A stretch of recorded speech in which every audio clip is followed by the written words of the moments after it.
What we're looking at here is a Hammond organ amp. And they made a lot of different versions of this type of amp. This is a A0-29 model. This is what this is, -13. The cabinet it came out of was a 1966 date code on it. So if this is the original amp to the original cabinet that it came out of, it would be one of the last tube ones that Hammond built. It definitely is a later model because they stopped using all of that beautiful wood they used to use and they started adding particle board garbage. They still kept the electronics the same. I know at some point these chassis had a different power transformer. This is the more desired one because it's lower voltage, which means you don't have to knock the voltage down a bunch to run 6v6s. There's probably other stuff you could put in there that would work, but not optimally. This is optimally designed for a 6v6 pair in push-pull. This power transformer is designed to run 6v6s and all these other tubes. I'm not going to use a lot of what Hammond did. I'm going to reuse the chassis and the sockets and the transformers, but the circuit is going to go away. There's some other stuff going on in this amp that I want to talk about, and that's this stuff. There are 3 other transformers in this chassis. Most people don't ever use these. And if somebody does use these, I think it's this one. It gets used as a DI, flipped around backwards with the high impedance input and the low impedance output.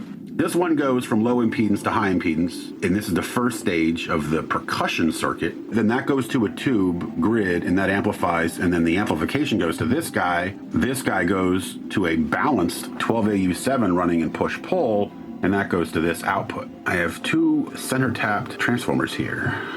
So there's a couple different ways I could configure this. I need to get these out of here so I can measure them and see what their frequency response is and actually get their impedances and all that. A lot of what I'm talking about here is conjecture. But let me just plant a little seed, because it's the first thing that popped in my head when I saw this type of transformer was a Verimut compressor. A Verimut compressor using these 2 transformers. This is the input and this is the output. Stock, you've got a percussion circuit here, and then you've got your organ circuit here, and then you've got this keying circuit here. And then this is your rectifier. This is your power tubes. This is your phase inverter.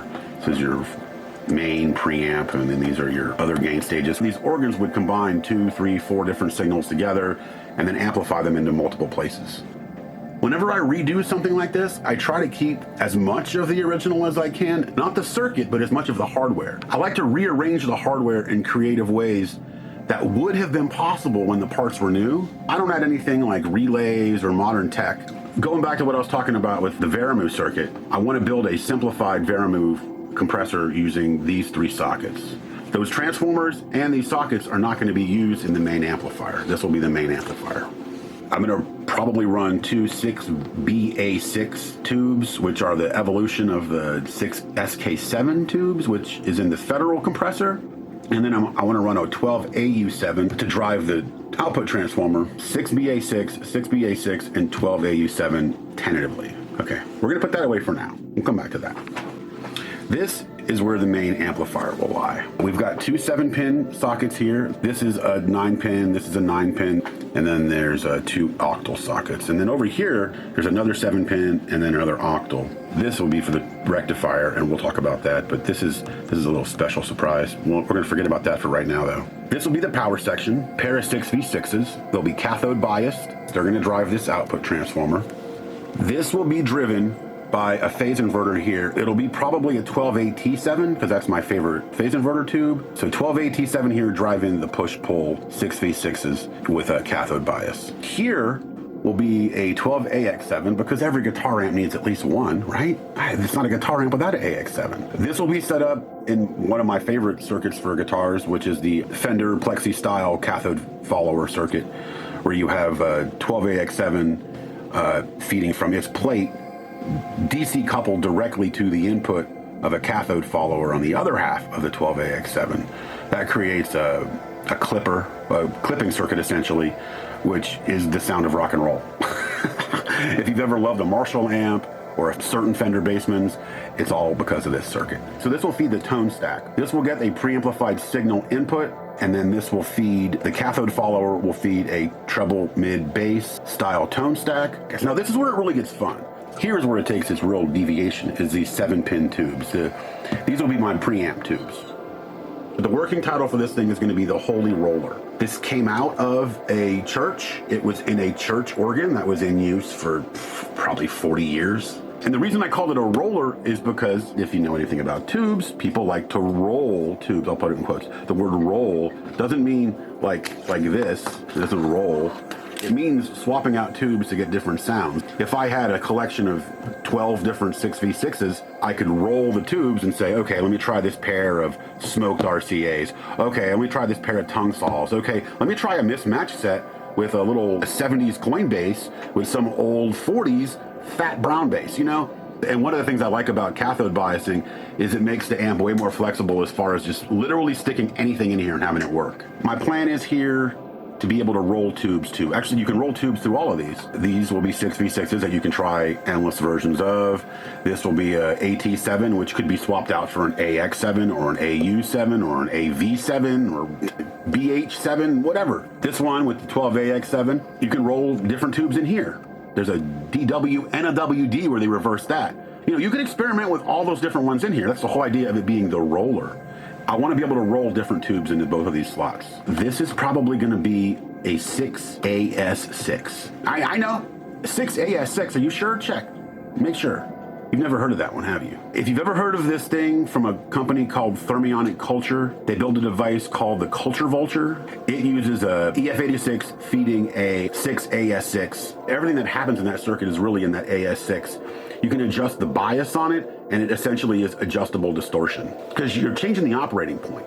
Recently, I saw a guy that was building his own single-ended compressor. He wanted to build a guitar pedal.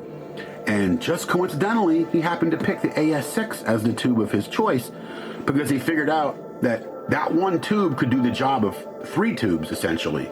This guy's single-ended compressor using the 6AS6 uses that second grid.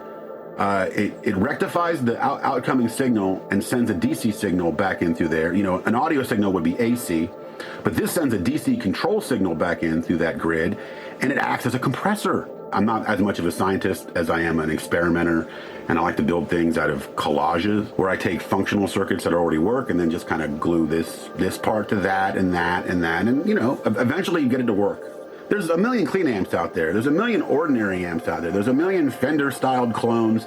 That's not what I'm doing here. I'm not making a clone. I'm making a Mutant, a one-of-a-kind Mutant. In front of the 6AS6 is going to be another little 7-pinner, and that is going to probably be a 6AU6. Part of the rolling capability means that there's a lot of pinouts that are the same as the 6AU6, including the 6AS6.